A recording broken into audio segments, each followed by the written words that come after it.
selamat sore semuanya. Assalamualaikum warahmatullahi wabarakatuh. Salam sejahtera untuk kita semua. Terima kasih kepada para peserta yang telah menghadiri sesi webinar kami pada hari ini yang bertemakan backup menggunakan Arsync dan Git. Saya, Alika Yosma Farelina, akan memandu jalannya webinar pada kali ini. Dan tentunya di sini saya tidak sendiri, saya bersama dengan dua orang narasumber yang luar biasa, yaitu Bapak Dr. Andes Rahmat Mustafa Samik Ibrahim, MKom, dosen dari Universitas Indonesia di Fakultas Ilmu Komputer. Dan juga ada Bapak Ken Sasongko, selaku Research and Development Manager PT Infinis System Indonesia. Kita sapa dulu mungkin para narasumber kita. Halo, selamat sore Pak Rahmat dan Pak Ken. Halo, selamat sore. Sore, ya mungkin bisa dimulai dari Pak Rahmat dulu ya. Pak Rahmat, apa kabarnya? Oh, saya tuh hari Senin lalu disuntik booster. Sampai hari ini masih agak sempoyongan, ini beda. Kalau yang Sinovac itu dulu nggak ada rasa apa-apa, tapi ini Pfizer ini rasanya lebih kenceng, tapi ya mudah-mudahan demi kebaikan. Saya agak sedikit sempoyongan. Udah hari ini, udah 3 hari. Ya, akhir-akhir ini sedang ada kesibukan apa Pak? Saya mempersiapkan untuk semester depan ya, dan diantaranya ada hal yang biasanya mahasiswa lupa, yaitu membackup sistem mereka itu. Jadi ada aja setiap semester mereka tuh ada yang lupa backup, lalu mereka dengan memelas mengatakan saya backupnya nggak ada ya, tapi saya harapkan mungkin nanti mereka suruh nonton ini di YouTube supaya mereka itu siap-siap backup dari awal. Ya, baik. Terima kasih Bapak Rahmat. Tetap jaga kondisi ya Pak. Semoga sehat selalu. Ya. Ya, selanjutnya Pak Ken. Halo Pak Ken, selamat sore. Selamat sore. Ya, Bapak sekarang sedang berada di mana nih? Di kantor. Ya, kesibukannya akhir-akhir ini apa aja nih Pak Ken? Apain ya? Ya kerja dari rumah. Ya gak ada yang lain sih. Ya kerja dari rumah. Ya, baik. Terima kasih Pak Ken. Yeah. Ya, untuk semuanya sekali lagi akan saya ingatkan bahwa webinar kali ini akan direkam dan juga diunggah di kanal YouTube milik Cloud Kilat. Jadi jangan lupa untuk subscribe dan like YouTube Cloud Kilat dan juga follow Twitter dan Instagram kami @cloudkilat dan juga Facebook fanpage Cloud Kilat. Juga saya ingatkan nanti pada saat narasumber presentasi itu boleh langsung bertanya di kolom chat ya, dan ada hadiah untuk 5 penanya terbaik. Masing-masing pemenang akan mendapatkan saldo OVO atau saldo GoPay sebesar Rp100.000. Kita lanjut ke narasumber pertama kita, Pak Ken. Mungkin kita mulai saja, kurang lebih daftar isinya seperti ini. Dan kita langsung mulai aja dengan dari apa sih perbedaannya backup dengan high availability? Sebetulnya itu ada kesamaan ya, karena salah satu tujuan backup itu adalah salah satu tujuan high availability itu adalah menghilangkan single point of failure dengan cara membuat duplikat data. Jadi kalau ada kenapa-kenapa di data di server satu gitu misalnya, bisa langsung diakses di server yang lain. Contohnya di kita itu database portal pelanggan di kita itu direplikasi ke server yang berbeda. Atau contoh yang lainnya mungkin kelas storage. Setiap data yang diunggah sama pelanggan itu selalu disimpan di 3 server yang berbeda, jadi ada 3 replika. Jadi kalau misalnya ada satu server yang mati, seharusnya tidak akan mengalami gangguan. Kurang lebih itu gambarannya seperti ini gitu. Jadi kalau misalnya kita punya data, setiap ada perubahan data, penambahan, penghapusan gitu atau diedit gitu, datanya itu kan langsung dipindahkan gitu ke tempat ke backup. Jadi misalnya terjadi sesuatu, ya misalnya di data A itu hilang, rusak, ada backupnya, langsung bisa diakses dari backupnya gitu. Dan data itu bisa sama. Kekurangannya apa gitu?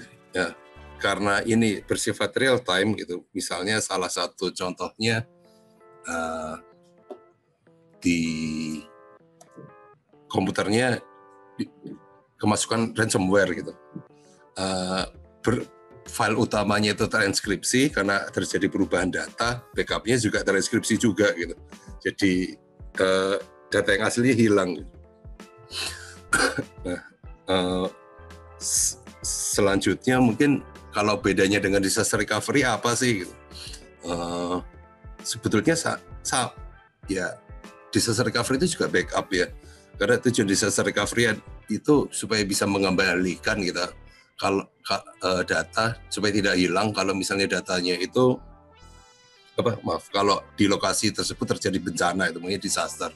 Ya, misalnya data center kebakaran atau yang lainnya. Gitu. Jadi disaster recovery itu sebenarnya sama aja, itu adalah backup tapi berada di lokasi yang terpisah. Contohnya dan ada retensi datanya ya, biasanya dibutuhkan gitu. Nanti akan diberikan contohnya. Contoh pertama ini selain replikasi database portal pelanggan Cloudkill itu juga di backup secara berkala dan dikirim ke lokasi yang lain. Berkalanya itu seperti apa sih ya? Yang umum itu biasanya ada 2, periodik dan versioning. Kalau yang periodik ini mungkin yang digambarin di kiri cukup jelas ya, misalnya per hari di backup itu, jadi dari tanggal 1, tanggal 2, tanggal 3 gitu. Jadi ketika kita membutuhkan data di hari-hari berikutnya itu masih ada gitu data lama.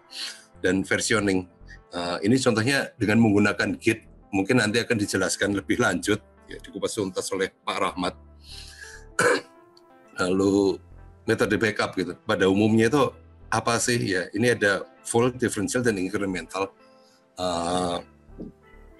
Contohnya kita tuh ada produk namanya Kilat Backup, itu menggunakan Acronis. Acronis itu support incremental dan differential backup gitu. Kalau ingin lihat detailnya mungkin bisa buka link ini gitu. Cuma kurang lebih kalau perbedaannya ya, misalnya ini differential itu tetap harus ada full backup gitu. Kita membuat backup penuh ya seluruh data, tapi di hari berikutnya kita membackup lagi, misalnya di hari Selasa itu yang di backup itu isinya hanya perubahan data dari hari Senin. Ketika hari Rabu melakukan differential backup lagi, itu isinya hanya perubahan data dari hari Senin juga gitu. Dan seterusnya gitu sampai kita melakukan full backup lagi ya dimulai dari hari itu. Kalau dari sini keuntungannya ya ketika restore itu relatif lebih cepat gitu karena hanya membutuhkan 2 file. Kalau incremental backup mirip, cuma bedanya ya misalnya ini di hari Senin kita full backup gitu yang isinya seluruh datanya. Di hari Selasa kita melakukan incremental backup itu yang berarti isinya perubahan dari hari Senin. Kalau lalu hari Rabu dijalankan lagi isinya hanya perubahan dari hari Selasa gitu, dan seterusnya gitu. Ya, keuntungannya di sini ya filenya itu relatif lebih kecil. Kekurangannya cuma pada saat restore berarti kita harus mengurutkan dari hari Senin sampai hari yang mau dituju. Lalu berikutnya hal-hal yang cukup penting ya, biasa masalah tentang backup, dan ini biasanya berhubungan dengan disaster recovery gitu. Ketika kita backup data itu cukup penting kita tuh menganalisis resikonya ini, dari berapa lama data itu boleh hilang, sampai pada saat kejadian dan berapa lama butuh waktu untuk mengembalikan datanya misalnya ke database lagi gitu dan sistem lainnya supaya berjalan operasional. Oleh karena itu kita sebaiknya mempunyai rencana gitu untuk memulihkan data gitu. Kalau misalnya yang di belakang durasi yang hilang berapa lama, biasa pada saat backup kita sudah tahu gitu. Karena misalnya periodik per 15 menit. Jadi kalau misalnya terjadi sesuatu maksimal data yang hilang 15 menit gitu. Cuma butuh waktu berapa lama untuk restore. Kalau misal ini yang sering dilupakan gitu karena biasanya kita cuma peduli ya ini datanya udah ada gitu, cuma untuk mengembalikannya kita pada saat terjadi suatu kejadian biasanya bingung ini datanya ada di mana, siapa yang punya akses gitu. Terus kalau mau di restore dikembalikannya kemana gitu dan lain-lain gitu. Jadi ya sebaiknya itu dibuat rencananya gitu kan. Lalu setelah dibuat rencananya itu harus dites karena kalau ya nggak ada jaminan gitu kalau kita backup sudah berhasil backup tapi nggak pernah dites, nggak pernah berhasil di restore gitu, nggak pernah dicek isinya kalau itu backupnya benar. Ya dan saya pernah melakukan itu gitu. Jadi buat backup berkala sudah tiap hari gitu sering.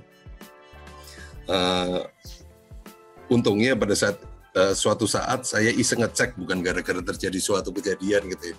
Dan ternyata isinya itu filenya korup semua gitu karena komennya salah gitu. Ya itu makanya harus diuji coba gitu ya, apakah itu benar apa enggak. Selanjutnya kompresi data gitu. Dan ini mungkin berhubungan kalau kayak kita melakukan periodik tadi ya contohnya kita ingin menyimpan data 30 hari terakhir gitu. Itu kan pasti datanya cukup besar gitu ya. Makanya mungkin kita butuh dikompres filenya supaya lebih kecil. Dan ini mungkin ada trade-off-nya ya, antara besar ukuran backup dan kecepatan backup dan komputasi yang dibutuhkan. Kalau misalnya memang kita punya media penyimpanan yang besar, nggak peduli takut kehabisan tempat ya, mungkin bisa jadi nggak perlu kompresi. Tapi kalau misalnya besar ya mungkin bisa dipilih gitu. Misalnya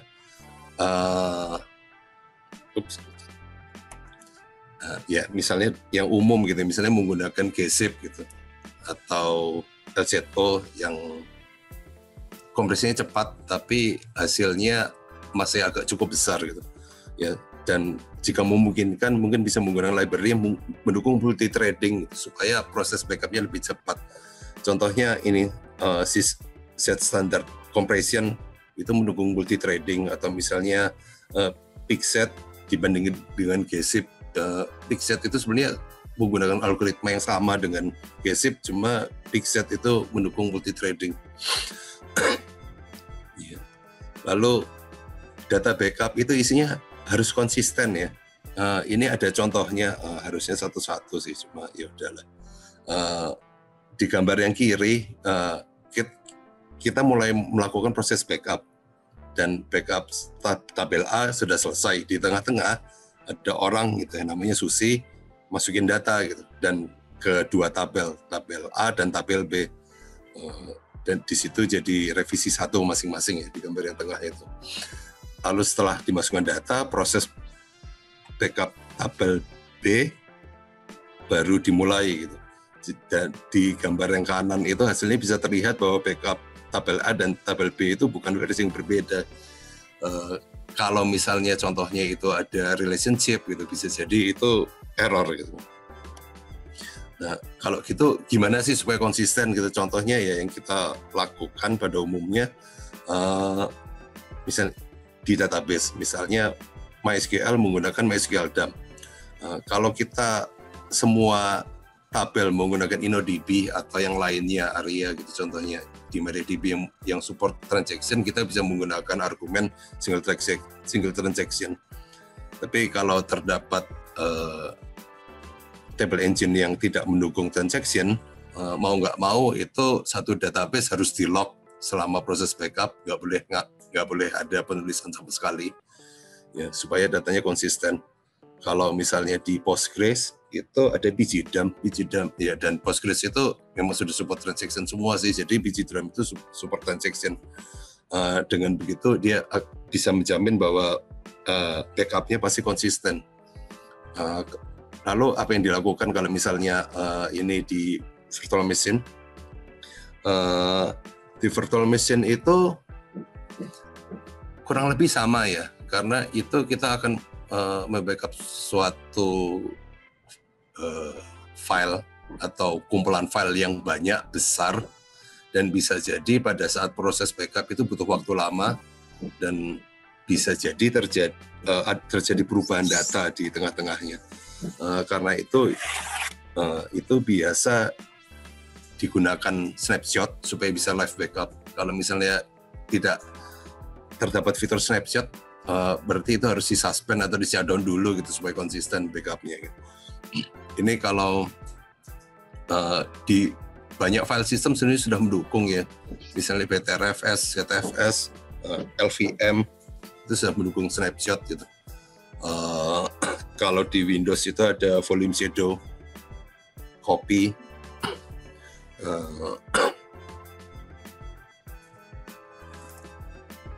ya, untuk memastikan bahwa virtual machine yang di backup itu hasilnya pasti ya itu konsisten gitu. Kalau dari saya kurang lebih segitu aja sih ya. Mungkin ada pertanyaan atau nanti digabungkan dengan Pak Rahmat. Ya, baik. Terima kasih Pak Ken atas materinya, luar biasa sekali. Dan saya ingatkan untuk para peserta bisa langsung bertanya di kolom chat. Dan nanti pertanyaannya akan dibacakan di akhir acara ini. Lalu selanjutnya mari kita langsung saja ke Pak Rahmat. Terima kasih ya. Khusus untuk presentasi ini, saya membuat akun khusus ya, akun demo ya. Saya kasih nama demo Suremo ya. Saya bikin akun Gmail khusus dan semuanya GitHub khusus, jadi khusus untuk ini aja presentasi ini ya.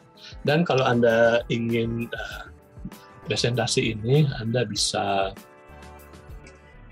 ini di sini ya. Saya inginkan di chat ya. Dan ini adalah presentasi dalam bentuk PDF ya.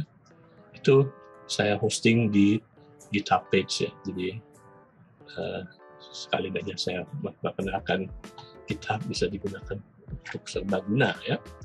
Oke ya. Ini kira-kira agendanya ya. Saya di sini nih tidak bentuknya, saya upayakan sepraktis mungkin apa yang Anda bisa gunakan sehari-hari ya. Jadi tidak usah tidak banyak teorinya ya, tetapi betul-betul hal yang Anda bisa terapkan langsung, Anda bisa coba sendiri ya.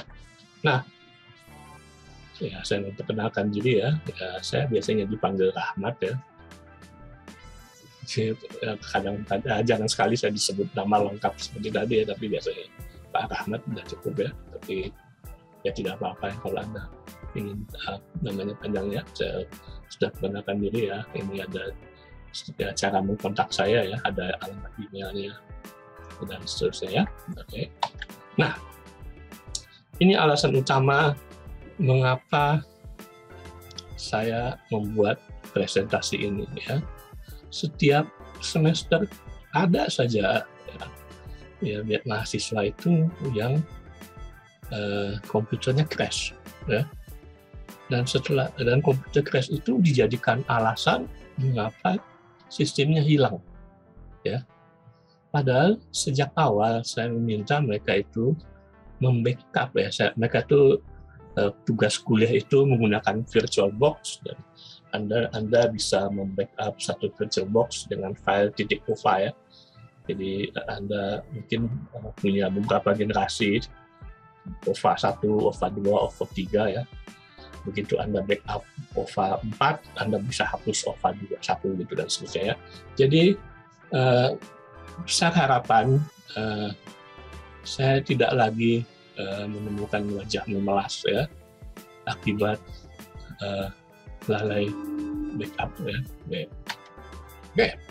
Ini hal yang saya akan bicarakan sini, dan ini sebenarnya hal yang praktis ya, dan saya sebetulnya dari rambut yang sudah putih ini ya, saya sudah boleh katakan sebentar lagi pensiun ya, mungkin tidak up to date lagi pengetahuan saya, tapi ya inilah yang saya selama ini saya akan memperkenalkan bagaimana caranya saya backup.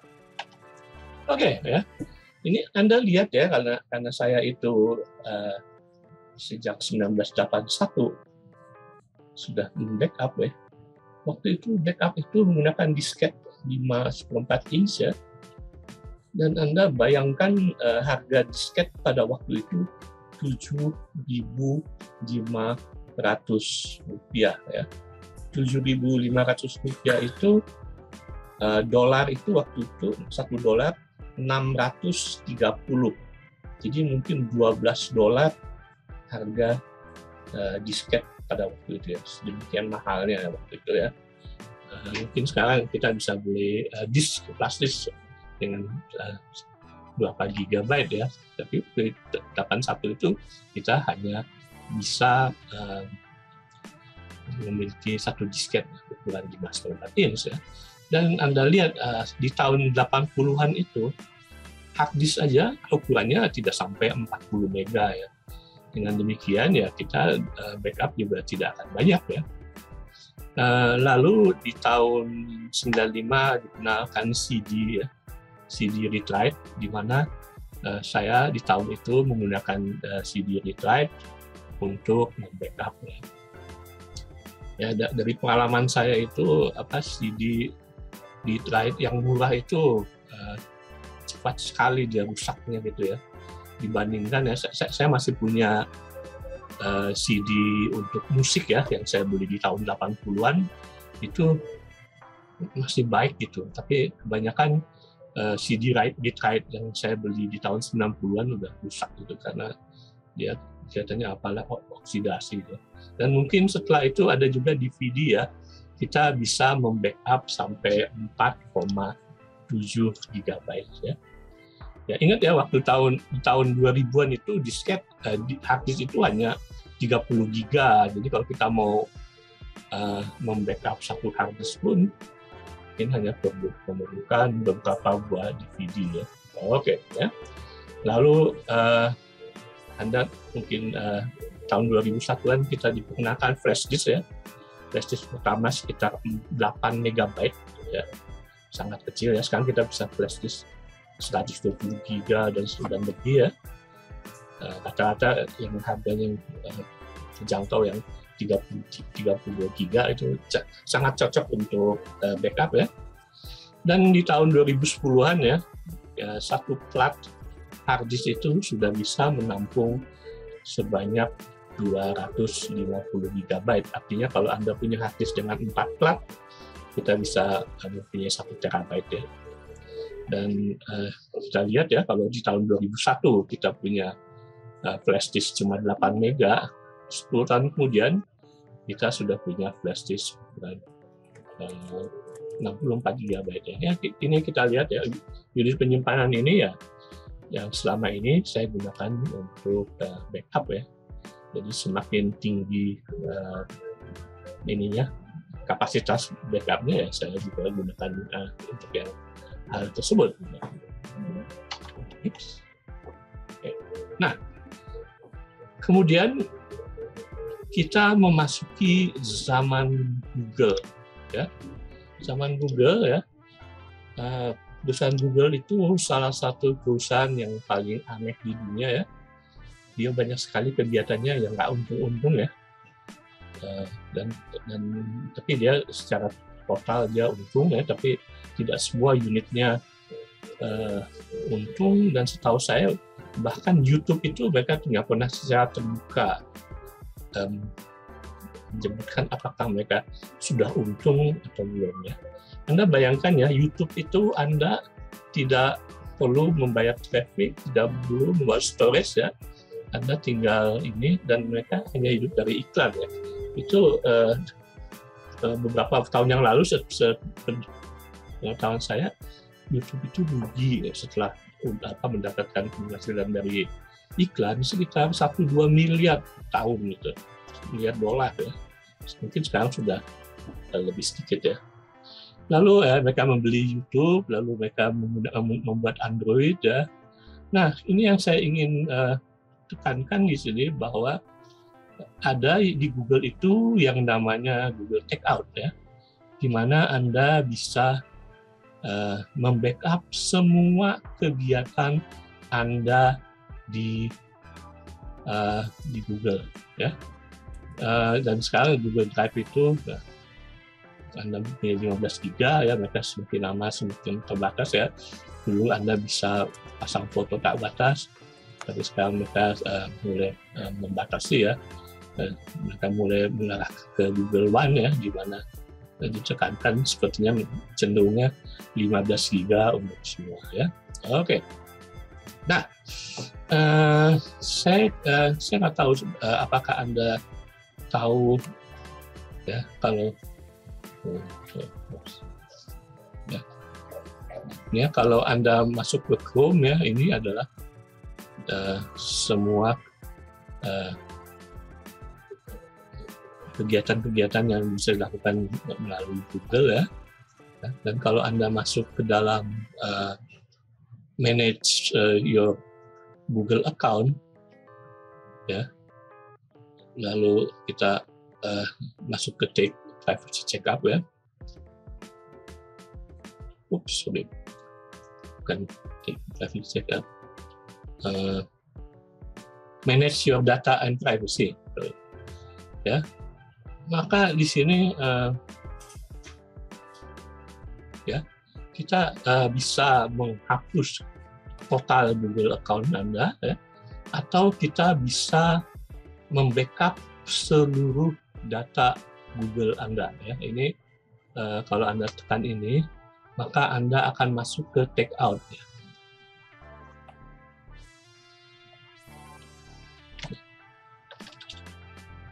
Masuk ke take out ya. Dan di sini Anda bisa tergantung Anda menggunakan Google seperti apa ya. Anda bisa memilih sampai 50 kegiatan ya. 50 kegiatan Google yang bisa Anda backup ya. Access log activity, blogger, kegiatan Chrome ya, Classroom ya, kontak ya. Lalu ya, dan lain-lain ya. Ini ada 50 kegiatan ya, dan kalau Anda tekan next step ya, Anda bisa membackup ya, dan Anda butuh waktu mungkin sampai beberapa hari. Kalau Anda punya account Google ya, itu yang sudah lama digunakan, itu bisa lama sekali ini. Oke, sekarang kita saya di sini ada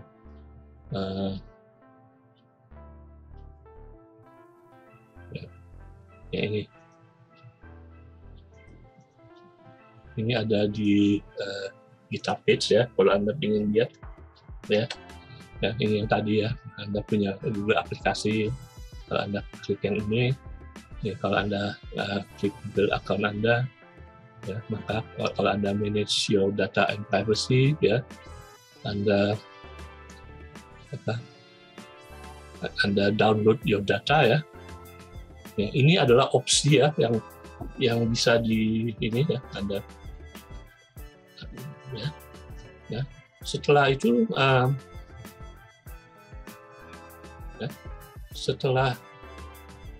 setelah itu Anda create export ya, Anda pilih mungkin Anda mau pakai zip atau pakai TGZ ya, maksimum berkasnya berapa, ukurannya Anda klik export ya, maka Anda akan mendapatkan pesan seperti ini ya. Google is creating a copy of files from 50 products. This process can take a long time. Bisa berjam-jam, bisa berhari-hari ya. Jadi Anda kalau menjalankan take out ya, itu bisa saya itu kan account demo Surome itu baru beberapa hari, itu saja bisa beberapa jam itu kan ya. Dan ini adalah kalau sudah selesai Anda mendapatkan pesan bahwa bisa di-download ya. Dan ini kira-kira ya account yang saya gunakan baru beberapa hari, Google telah mengumpulkan informasi sebanyak 228 megabyte ya. Ini account demo Surome ini baru beberapa hari ya. Anda bayangkan kalau Anda sudah punya account yang dipakai berhari bertahun-tahun ya, mungkin bergiga-giga ini ya, mungkin dan ini kalau Anda ingin lihat apa berkas apa saja, ini tar file ya, Anda bisa melihat ini ya, ini adalah take out ya. Jadi pada dasarnya kalau Anda memiliki Google account ya, Google telah menyiapkan take out ya, sehingga Anda backup ya, bisa Anda gunakan ini. Tetapi ya, problemnya adalah apakah Anda praktis tidak ya menggunakan Google take out ya. Dari yang saya lihat itu sangat rumit itu. Coba saya mungkin mesti ada tools ya, tapi saya tidak bisa mengekstrak secara otomatis ya data Google take out untuk saya jadikan ini email, ini Google Foto, ini YouTube ya. Itu saya belum sampai di situ ya. Tapi mungkin ada tools yang ada yang tahu cara menggunakan Google take out ya, tolong kasih tahu ya. Nah, ya. Jadi fakta di lapangan itu tidak banyak yang mengenal Google take out, ya. Tidak banyak yang memanfaatkan Google take out. Nah, itu kenyataannya ya. Padahal ini ya, Anda itu kalau Anda menggunakan Android, maka Anda memiliki account Google ya, dan Anda bisa memanfaatkan take out itu untuk informasi semua yang dikumpulkan oleh Google ya. Anda bisa Anda bisa backup ya semuanya. Tapi kenyataannya sangat jarang orang menggunakan hal seperti itu ya.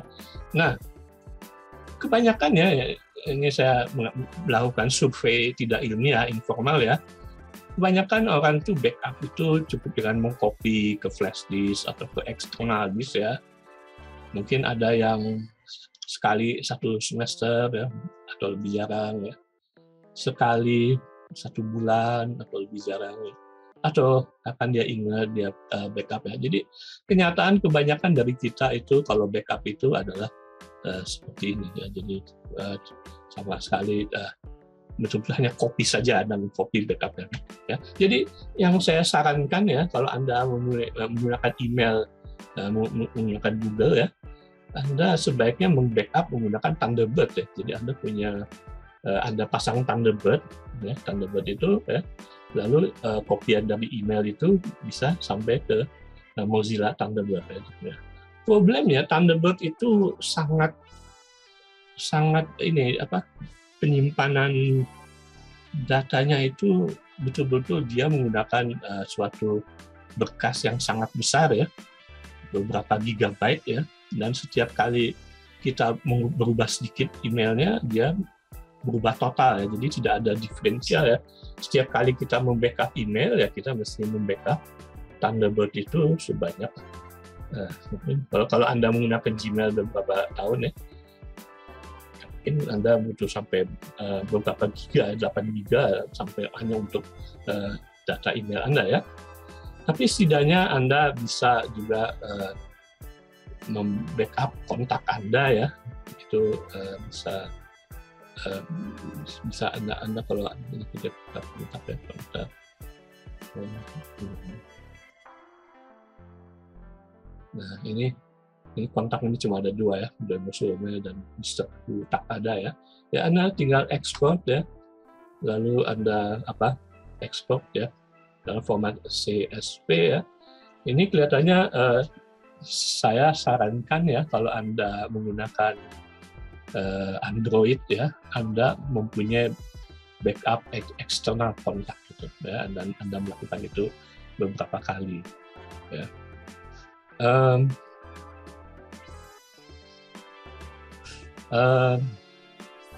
Ini ada Kevin, apakah menggunakan Google Takeout dapat? Ini kelihatannya apapun yang telah dicatat oleh Google ada di sana. Ini seperti yang tadi Anda lihat bahwa hanya beberapa hari saja Google Takeout itu sudah 228 MB ya. Ini untuk demo sebelumnya ya. Jadi banyak sekali yang diindikan ya. Oke. Nah, saya di sini menawarkan, saya punya waktu berapa lama? Sampai jam berapa?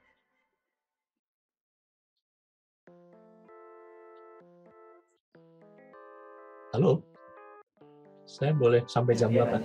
Sampai jam 4? Sampai jam 4, Pak. Oke, ya. Saya di sini menawarkan model yang saya betul-betul gunakan ya. Jadi ini bukan model teoritis ya, di mana saya punya sebuah PC, saya berbasis Linux, saya bukan berbasis Windows ya.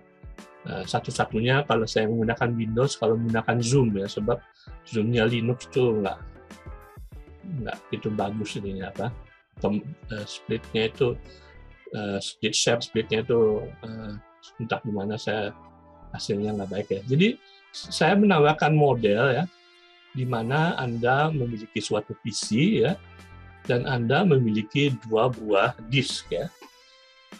PC itu, dan saya tuh menyarankan apapun data yang Anda miliki ada dalam PC tersebut ya. Sekarang itu hard disk itu sudah sedemikian murahnya, di mana kecuali Anda itu penggemar film ya, audio video ya, Anda mestinya bisa menggunakan hard disk PC untuk menyimpan semua data Anda ya. Nah, lalu Anda memiliki 2 buah disk untuk backup ya. Mungkin satu Anda simpan di rumah, satu lagi Anda simpan di tempat kerja Anda ya. Jadi ya jaga-jaga mungkin ini ya. Jadi dan saya menyarankan kalau disk backup itu yang paling murah aja ya. Anda mungkin tahu kalau disk yang 3,5 inch itu lebih murah dibandingkan yang 2,5 inch ya. Dan yang 3,5 inch ya, kelemahannya kita mesti menggunakan external power ya. Jadi tetapi ya kalau Anda mempunyai beberapa tera disk ya, mungkin lebih baik kalau Anda menggunakan disk yang paling murah. Jadi saya menawarkan model di mana Anda memiliki suatu PC ya. PC itu semua data Anda berada di dalam PC tersebut. Lalu data tersebut di backup secara bergantian ke disk ini dan ke disk ini. Ini jadi model yang saya tawarkan ya. Dan ini implementasinya sangat mudah ya. Ini saya bisa balik lagi ya. Ini mungkin kalau Anda membackup Thunderbird ya, mungkin Anda jangan lupa mengkompak folder Anda ya. Lalu Anda bisa backup Blogspot dan kontak ya. Nah, saya menawarkan ya tadi ya bahwa Anda memiliki suatu folder namanya .z backup. Anda bisa kasih nama apapun ya, tapi saya sengaja kasih .z backup supaya Anda tidak tertukar sama yang folder ini ya. Jadi Anda memiliki Z backup ya. Nah, di sini Anda mempunyai suatu folder backup di mana Anda punya minimum ya, saya ada 3 model ya. Mungkin Anda punya suatu repo GitHub ya. Mungkin Anda memiliki suatu Git lokal yang Anda tidak push ke GitHub ya, tapi cuma lokal aja. Lalu Anda mungkin juga punya suatu folder ya, isinya ISO image yang tidak pakai Git sama sekali ya, Anda kayaknya nggak ada manfaatnya kita simpan dalam format Git ya. Jadi kita dalam model ini kita bisa punya 3 macam folder ya. Folder GitHub, folder Git yang bukan GitHub yang lokal saja, dan folder yang tidak pakai Git sama sekali ya. Jadi kita kasih nama ini demo, ya, demo untuk GitHub. Lalu kita di sini PDF 2022 itu adalah umpamanya Anda menyimpan berkas-berkas PDF di tahun 2022, Anda simpan di dalam folder 2022 ya. Tahun lalu mungkin Anda menyimpan PDF ya 2021. Tahun sebelumnya 2020 ya. Dari pengalaman saya itu, kalau Anda mengumpulkan semua PDF di satu tempat, susah sekali nyarinya ya. Dan Anda mencampur adukan suatu berkas yang Anda sering pakai dan Anda sudah tidak pakai lagi. Ya. Cara menggunakan PDF 22 adalah semua berkas yang Anda masih gunakan, Anda copy ke PDF 22 ya. Jadi bekas-bekas yang tidak ada di PDF 22, mungkin ada di PDF yang lain ya, memang sudah tidak lagi digunakan ya, mungkin Anda mau dihapuskan ya. Nah, di sini gimana sih caranya kita mempunyai folder ya. Folder itu namanya ini saya kasih lihat ininya. Ini adalah ya, ini kita lihat di sini kita punya folder namanya Z Backup, itu adalah tempat kita menyimpan data-data kita ya. Itu kita kasih nama, ini kita bisa kasih nama apapun ya, tapi saya kasih nama Z Backup, dikasih nama Z supaya dia paling bawah ya, dikasih Z itu, karena dia susah di tengah-tengahnya. Kita masuk ke dalam folder Z Backup ya. Nah, di sini itu saya punya folder demo ya.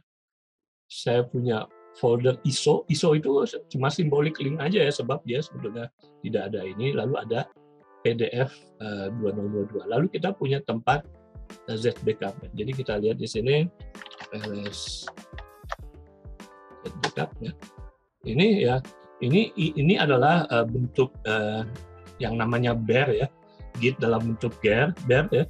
Jadi ini bukan repo ya, tetapi bear-nya dari demo sebut ya.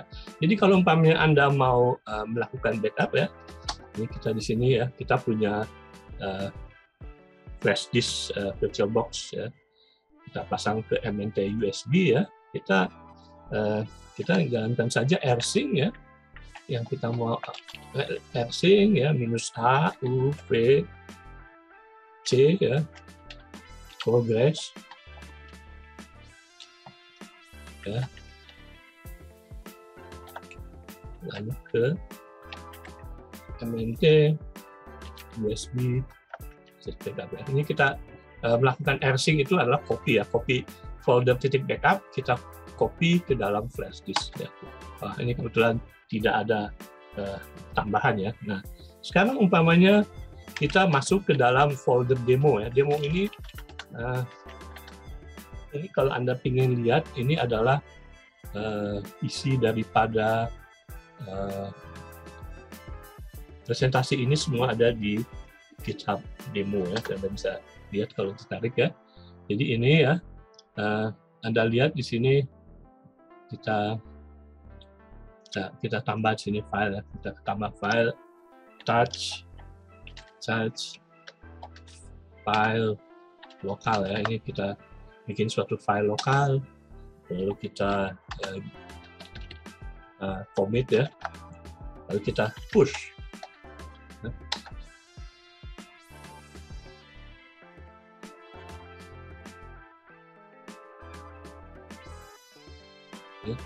Kalau kita lihat di sini ya,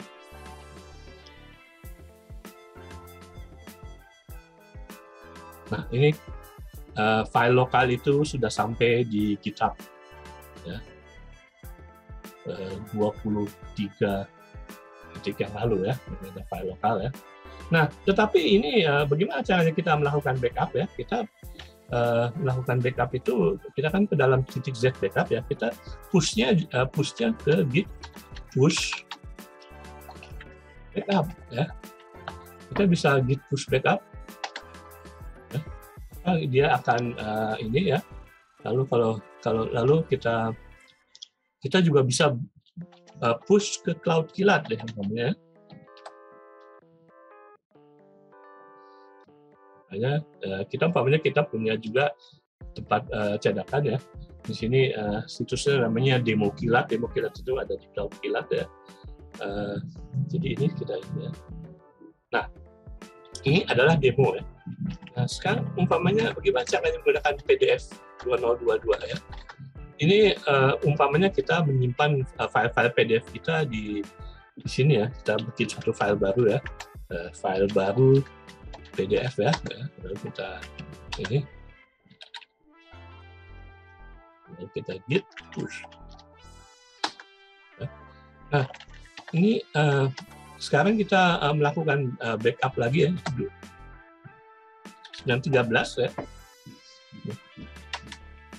Nah, sekarang ini kita melakukan backup ke dalam flash disk ya. Ini demo ya, demo dan PDF 2022 kita simpan ke dalam flash disk ya. Ini kira-kira caranya kita gunakan ya.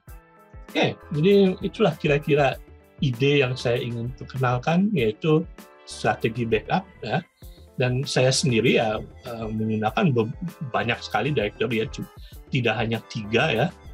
Saya mempunyai banyak sekali folder Git ya, dan saya juga punya banyak folder lokal ya. Umpamanya Anda ingin menyimpan informasi bagaimana caranya menjalankan sesuatu yang Anda cuma jalankan mungkin sekali setahun ya. Jadi Anda jalankan, nanti setahun lagi baru ini dan Anda sudah lupa caranya, Anda bikin catatan ya. Itu biasanya saya masukkan ke dalam folder Git lokal. Ya, oke. Ya, ini gambarnya saya ulangi sekali lagi ya. Ini kita punya folder Z backup ya, lalu kita punya demo ya, tempat GitHub, ISO di mana umpamanya kita simpan file ISO ya yang tidak di Git sama sekali, lalu PDF 2022 itu adalah file yang tidak di-push ke GitHub ya. Ini demo ke GitHub, ini enggak ya. Lalu kita punya folder .z backup ya. Semuanya ini di-push ke sini ya.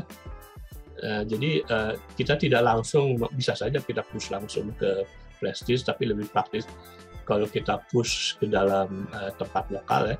Kita kasih nama backup ya. Lalu Z backup itu ya kita masukkan ke dalam MNT SF USB ini. Oke. Nah, ini juga Cloud Kilat ya, kita bisa juga melakukan yang sama ya. Nah, kita lihat di sini ya. Oke, kita di sini ya. Ini ada demo ya, kita bikin yang baru lagi ya. Bash ini demo ya. Jadi kita bikin suatu demo ya, bare kosong ya. Jadi kita punya ini di Cloud Kilat ya, namanya demo Kilat. Ini kita simpan suatu folder ZBack yang isinya adalah demo ya. Lalu bagaimana kita ini kan? Nah, di sini kita lihat di sini ya. Git push Kilat ya. Oh, sorry, masukkan ke demo dulu. Ya. Git push Kilat ya, ini karena ini baru di init ya, maka dia akan mempush segala sesuatunya ke Cloud Kilat ya, ada beberapa megabyte ya, jadi banyak ya.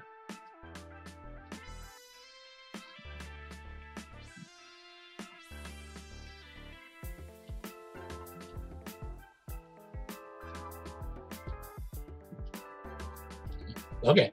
Nah, ini sebagai penutup ya, saya akan kasih suatu demo yang Anda bisa tiru ya. Jadi Anda tinggal copy paste aja ya. Nah, di sini saya ada ini.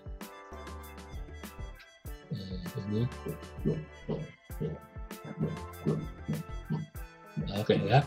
Ini pertama-tama ya, kita mesti apalagi Debian itu suka komplain kalau kita nggak punya git config ya.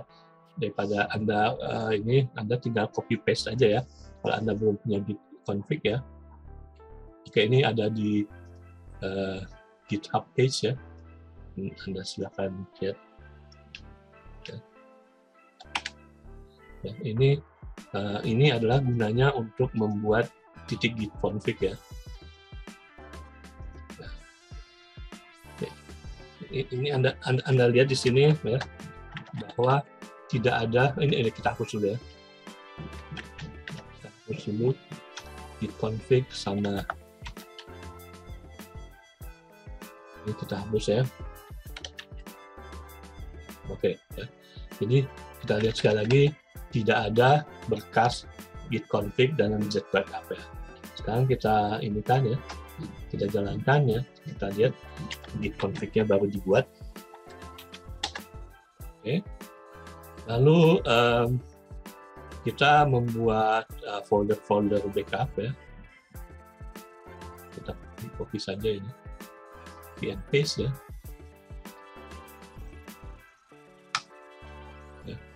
Ya, kita clone ya dari demo ke Cloud Kilat ya.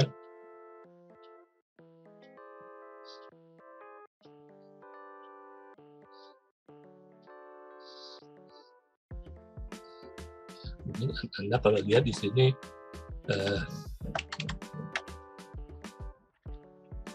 Anda lihat ini adalah ada di Cloud Kilat, ini kopian daripada ini ya. Lalu mungkin ini adalah ini Anda bisa lakukan airsync ya di sini, tapi ini di Cloud Kilat nggak ada flash disk ya. Yang ada flash disk bohongan ya, ini MNT, USB. Ya. Ini adalah kita bisa hapus ya. MNT, USB, backup ya. Kita hapus. Ya. Lalu kita bisa melakukan copy ya, ceritanya ya. Kita lihat lagi ya, kita MNT, USB. Ya. Maka ini adalah ceritanya, ini di Cloud Kilat ya. Cloud Kilat nggak ada flash disk ya, tapi ini ceritanya berada di dalam suatu flash disk kopian yang Anda bisa backup Anda sudah berada dalam ini. Dan dalam kenyataannya mungkin tidak hanya 3 folder, tapi bisa lebih ya. Oke, sekarang sudah waktunya 4 ya. Ini ada lagi nggak ya? Ini kalau Anda tertarik ya ini ya, ini adalah GitHub ya, dan GitHub itu ada GitHub Cake ya, di mana kita bisa ya nggak bagus-bagus amat ya ini, tapi kita bisa menggunakan GitHub Page untuk ini dan ini, apa kita hal-hal yang mungkin Anda tertarik untuk lihatnya. Oke, ini adalah kalau Anda ingin lebih banyak informasi, ada di sini semua informasi tentang presentasi ini. Oke, sudah jam 4 ya, pas. Oke. Hai, untuk kalian penonton setia Cloud Kilat, ada kejutan menarik loh untuk kalian, yaitu kode voucher diskon senilai 15% untuk setiap pembelian baru Kilat VM 2.0. Gunakan kode voucher ini untuk mendapatkan diskon 15% setiap pembelian baru Kilat VM 2.0. Ini hanya untuk di awal ya, bukan untuk perpanjangan. Terima kasih, sampai jumpa di video selanjutnya. Bye! Baik, terima kasih Pak Rahmat atas materinya, luar biasa sekali. Dan untuk para peserta, saya ingatkan kembali untuk mengisi form feedback yang telah ada di kolom chat. Karena untuk mendapatkan sertifikat tersebut, para peserta harus mengisi form feedbacknya. Dan pastikan data diri yang sudah dimasukkan itu benar ya. Lalu saya ingatkan kembali juga untuk memfollow sosial media kita di Twitter, Instagram @cloudkilat, Facebook fanpage Cloud Kilat, dan jangan lupa subscribe dan like YouTube Cloud Kilat. Baik, sekarang saatnya ke sesi tanya jawab dari Tania Dwi Lestari. Saya Tania Dwi Lestari izin bertanya kepada Pak Ken. Jadi apa tujuan dari kedua arsing yang menjalankan file berbeda pada target pencadangannya, apakah ada cara untuk memberitahu arsing agar hanya memproses satu file demi file? Begitu. Mungkin bisa pakai atau mau dilempar ke Pak Rahmat saja? Arsing itu pada dasarnya copy, tetapi yang di copy itu hanya yang berpindahnya. Itu arsip UEVC ya, progress ya, lalu backup, lalu kita ini ke flash disk ya, versi buangan Cloud Kilat ya. Oke, ya ini tidak ada apa-apa. Tapi kalau kita menambah suatu ISO image ya di folder ISO ya, ini bekas image baru, image.iso ya. Suatu bekas new image ya kita tambahkan ya. Di ISO ceritanya kita punya ISO baru, new image ya. Lalu kita dengan rsync ya, dia akan membandingkan apa isi daripada Z backup dengan flash disk itu apakah sama atau tidak. Kalau ada perubahan, hanya perubahan yang diindikan kita ada di sini ya. Ya di sini ya, karena kita menambahkan new image.iso ya, yang di copy hanya new image.iso ya. Walaupun ada banyak sekali berkas yang telah ada, tetapi rsync itu tugasnya hanya mengcopy, membandingkan ya yang belum ada untuk dikopikan gitu. Ya, baik, sudah Pak Rahmat? Oke.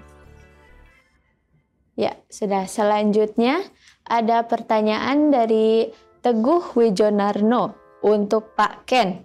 Bagaimana cara untuk memastikan bahwa file terbackup semua tanpa ada yang terlewatkan?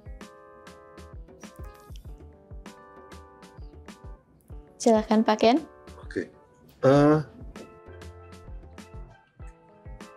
Kalau saya sih backup sebisa mungkin menggunakan script ya daripada di copy satu-satu gitu.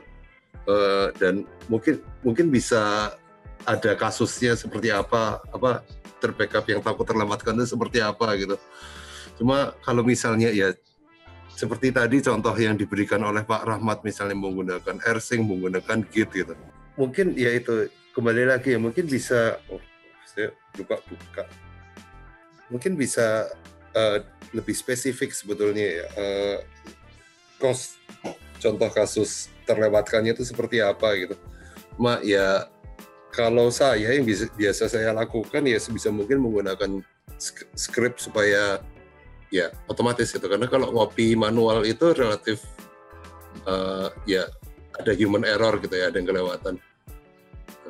Ya kurang lebih seperti itu sih, kecuali mungkin ada pertanyaan lebih lanjut itu kasusnya seperti apa. Terima kasih. Terima kasih atas jawabannya. Lalu pertanyaan selanjutnya dari Haikal Sidik untuk Pak Rahmat.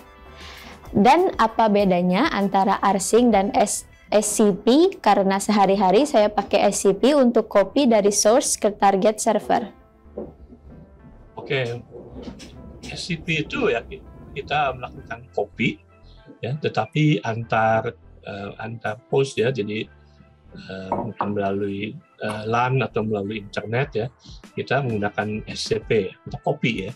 Kalau rsync itu kita bisa meminta mengopi hanya yang tidak ada ya. Jadi kalau kita filenya mungkin Anda sudah berkali-kali membackup ya, nambahnya cuma satu file ya.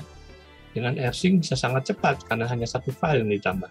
Ya, sedangkan kalau SCP itu ya kita berkali-kali harus mengcopy isi yang sama ya. Itu jadi perbedaannya SCP itu dia melakukan copy ya, copy apa saja, sedangkan rsync ya, dia adalah melakukan pembandingan antara sumber dan target ya. Jadi dibandingkan apakah sama atau tidak. Sudah Pak Rahmat? Ya. Ya, baik. Terima kasih. Pertanyaan selanjutnya dari Veru. Izin bertanya kepada Pak Ken, boleh dijelaskan lebih rinci Pak terkait perencanaan backup yang biasa digunakan di industri atau di perusahaan terkait budgeting, desain, dan sebagainya? Silahkan Pak Ken. Baik. Ya kalau di industri itu biasa kan dimulai dari ya budgeting sih. Betul itu. Ongkosnya berapa ya? Dan kalau biasanya kalau tadi mungkin saya bisa share lagi ya. Sebentar. Budget itu akan sangat berpengaruh kepada ya gambar ini gitu. Mungkin kalau pernah baca masalah disaster recovery dan business continuity planning ya, istilahnya sekarang banyak yang bilang RPO dan RTO gitu kan. Kapan ya seberapa banyak data yang kita siap untuk hilang dan seberapa cepat kita bisa restore. Semakin kecil deltanya itu biasanya ongkosnya semakin mahal. Karena contohnya misalnya ya kalau misalnya kita mau backup ke tempat lain berarti kita butuh koneksi internet. Semakin sering kita butuh bandwidth semakin besar. Ya oke, ya tentang perencanaan ya. Dan ini juga tergantung dari sebenarnya apa yang mau di backup gitu. Ketika kita mau membackup website gitu misalnya, dengan kita mau backup database itu pasti teknologi yang digunakan berbeda gitu. Nah, ini ada pertanyaan dari Pak Haikal Sidik ya, masalah database misalnya MySQL atau Oracle DB gitu dengan managed window yang terbatas.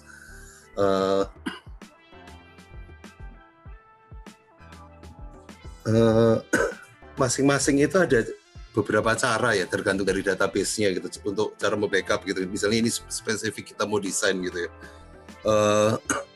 Dan kembali lagi seberapa banyak data itu siap hilang.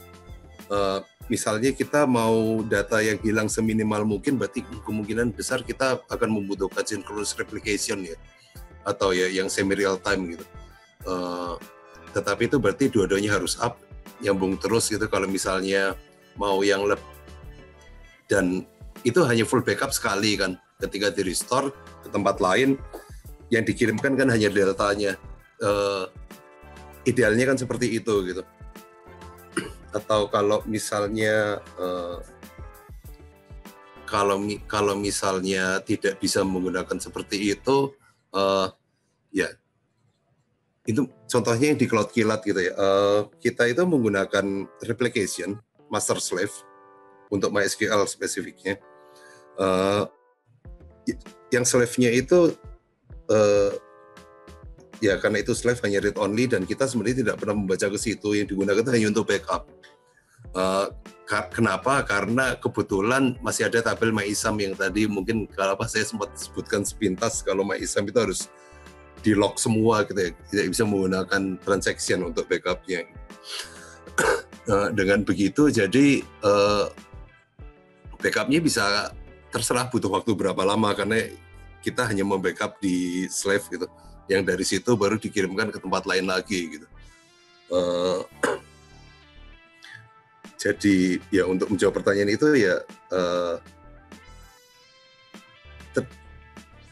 kurang lebih sebenarnya gambar ini sih butuh waktu mau berapa lama dan toleransi data yang hilang dan berapa cepat kita mau restore. Karena ya misalnya tadi mau restore gitu, idealnya berarti kita harus punya server yang sama, spesifikasi yang sama sebagai backup, supaya kalau terjadi suatu masalah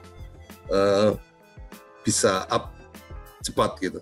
Tapi kalau misalnya ternyata server backupnya lebih kecil ketika mau dijalankan lagi dengan load yang sama, kan mungkin besar akan down ya. Hal seperti itu sih. Mungkin ada pertanyaan lagi atau sudah cukup jelas? Terima kasih atas pertanyaannya. Ya, baik. Terima kasih atas jawabannya Pak Ken. Selanjutnya dari Naziyah. Untuk Pak Rahmat, bisakah melakukan backup di rsync ketiga partisi sekaligus menggunakan SSH?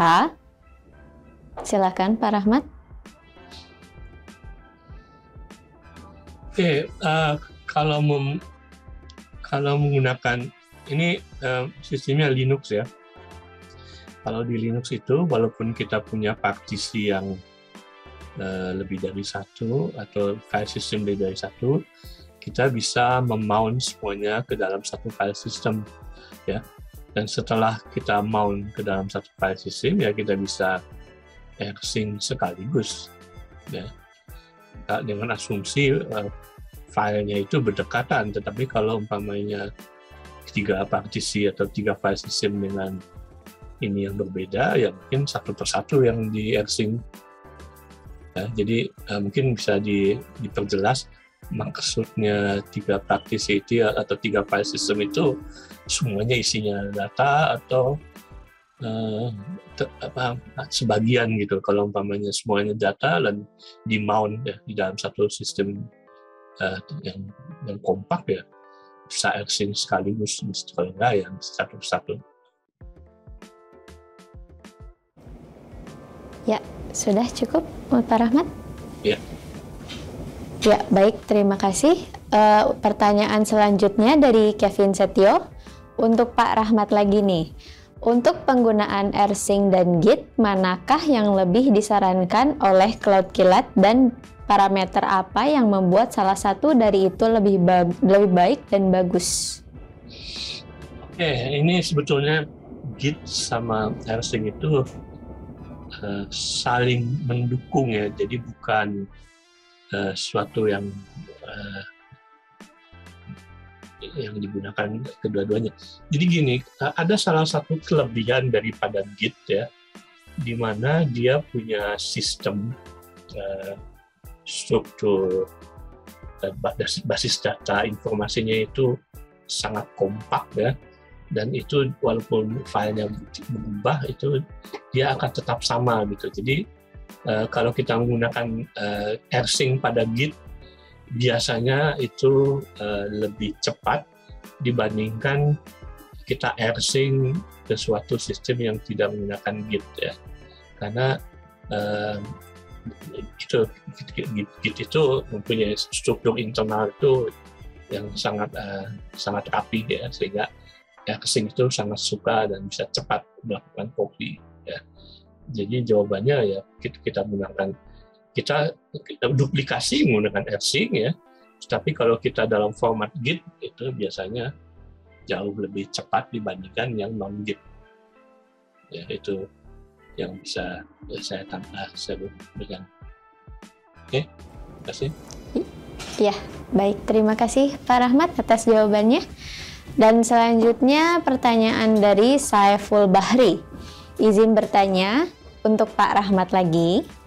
Untuk penggunaan rsync ini, apakah bisa dilakukan secara real time antara satu server ke server lain tanpa ada jeda?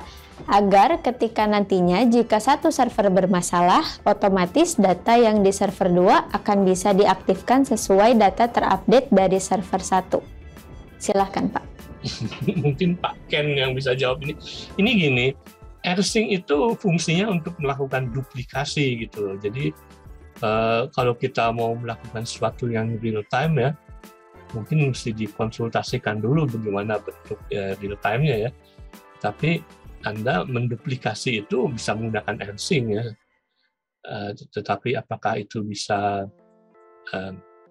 digunakan secara real time, ya mesti dicek lagi gimana bentuk konfigurasinya. Mungkin Pak Ken mau menambahkan. Oh, baik Pak, terima kasih.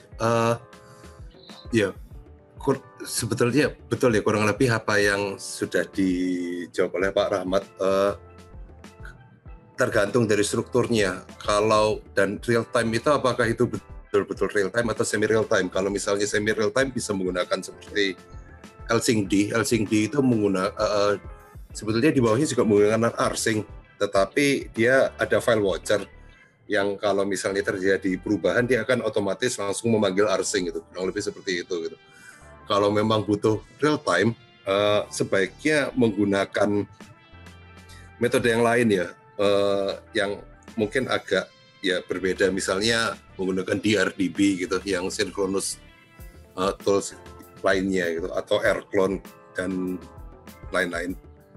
Mungkin itu yang bisa saya tambahkan. Terima kasih. Ya, baik, terima kasih untuk jawabannya Pak Rahmat dan Pak Ken. Selanjutnya dari Kevin untuk Pak Rahmat lagi. Apakah menggunakan Google Takeout dapat membackup semua data kita yang pernah kita upload ke Google? Oke, ini saya sendiri tidak pernah melakukan cek lengkap terhadap Google Takeout ya. Yang saya tahu, saya baru bikin account beberapa hari. Data yang dihasilkan itu sebanyak 250 MB ya. Itu baru beberapa hari ya. Jadi pada dasarnya Google Takeout berisi apapun yang telah direkam oleh Google ya. Tetapi mungkin tidak termasuk apa yang sudah dihapus ya. Jadi hanya sesuatu yang masih ada di Google ya. Jadi hal-hal yang sudah dihapus tidak termasuk di dalam itu ya. Tetapi walaupun itu tetap aja dia bisa mengumpulkan takeout itu biasanya berkasnya sangat-sangat besar ya. Oke, terima kasih. Ya, baik. Terima kasih Pak Rahmat atas jawabannya. Selanjutnya dari Amalia untuk Pak Rahmat lagi. Bagaimana standar level keamanan dari penggunaan arsing ini? Mengingat keamanan dari suatu penyimpanan menjadi hal penting yang tidak dapat terpisahkan. Silahkan Pak Rahmat. Oke, sepertinya keamanan itu dihandle oleh level di atasnya gitu. Jadi rsync biasanya dapat digunakan untuk level yang aman ya, umpamanya menggunakan SSH ya. Jadi kalau kita terutama untuk Git ya, kalau Git pull, Git push itu ya kita menggunakan SSH untuk ininya. Lalu rsync itu ya biasanya kita juga menggunakan SSH ya. Jadi level yang aman itu bukan rsync ya, tetapi rsync itu bisa dijalankan di suatu level di atasnya yang aman. Nah, jadi jawabannya adalah atasnya mesti aman, tetapi rsync-nya sendiri tidak mengurus keamanan. Ya, baik. Terima kasih Pak Rahmat. Selanjutnya dari Bayu Anggara untuk Pak Rahmat kembali. Apakah aman menggunakan backup file directory Git menggunakan rsync? Mengingat Git juga memiliki sistem version control tersendiri. Bagaimana Pak Rahmat? Saya nggak, mungkin mesti diperjelas aman itu apa. Mungkin Anda tahu Git, ini GitHub ya. Kalau GitHub itu Anda bisa membuat private atau public ya. Kalau Anda mempunyai suatu GitHub page atau suatu GitHub repo yang public ya, itu semua orang bisa melihat isinya gitu ya. Itu mungkin tidak aman ya. Tetapi jadi itu mungkin di sini kita mengasumsikan bahwa berkas tersebut ada di tempat yang aman gitu.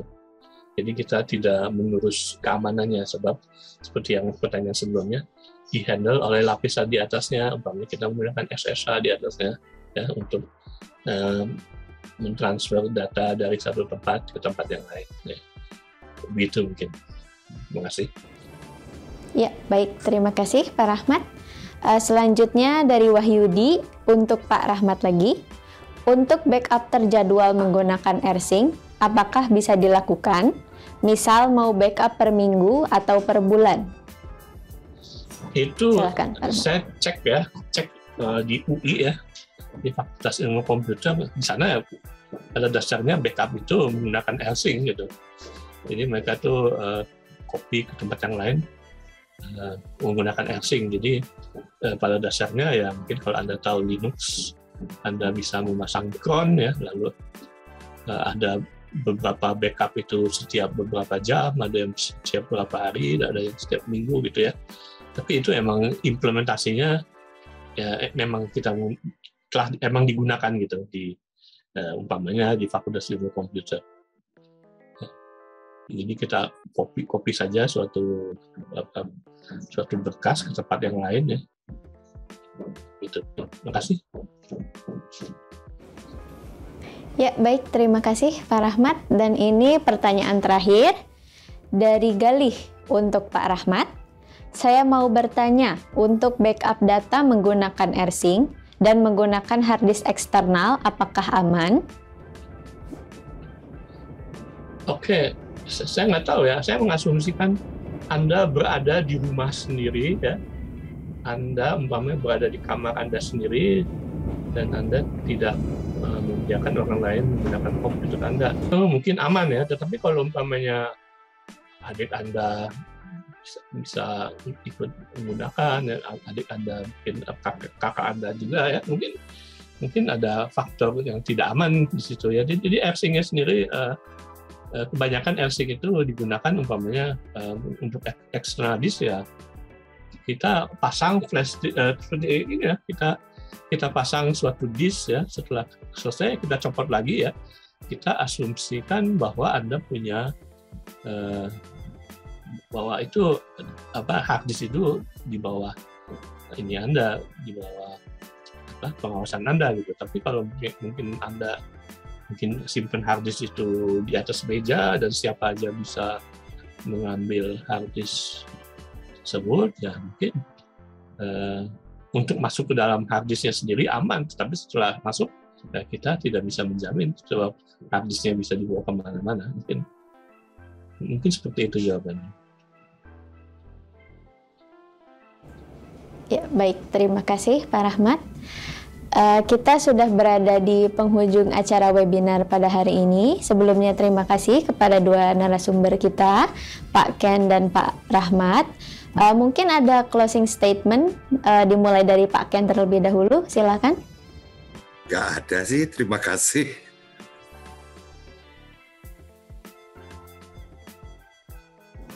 Iya, baik Pak Ken. Dari Pak Rahmat mungkin ada? Mungkin ya, ini Anda, mungkin kalau Anda pengguna Apple sama saja, tapi khusus untuk pengguna Android ya, Anda sekarang memiliki sistem yang boleh dikatakan hampir diurus oleh Google ya.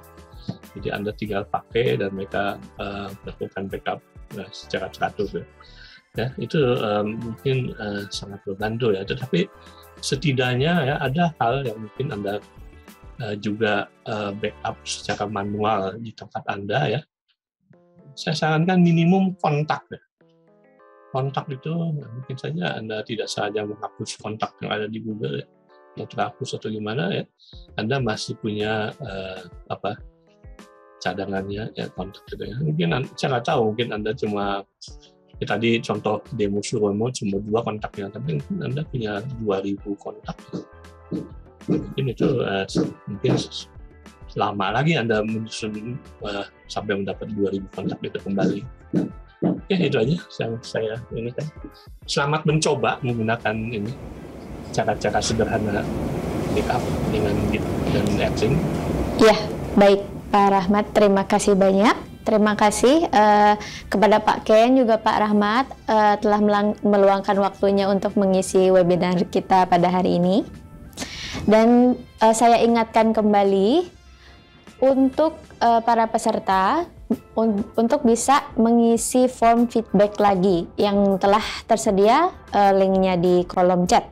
Baik, mungkin sekian dari kami. Saya Alika Yosma Farelina memohon maaf bila ada kesalahan dalam berkata-kata. Terima kasih banyak untuk semua peserta dan juga narasumber kita. Selamat sore, wassalamualaikum warahmatullahi wabarakatuh.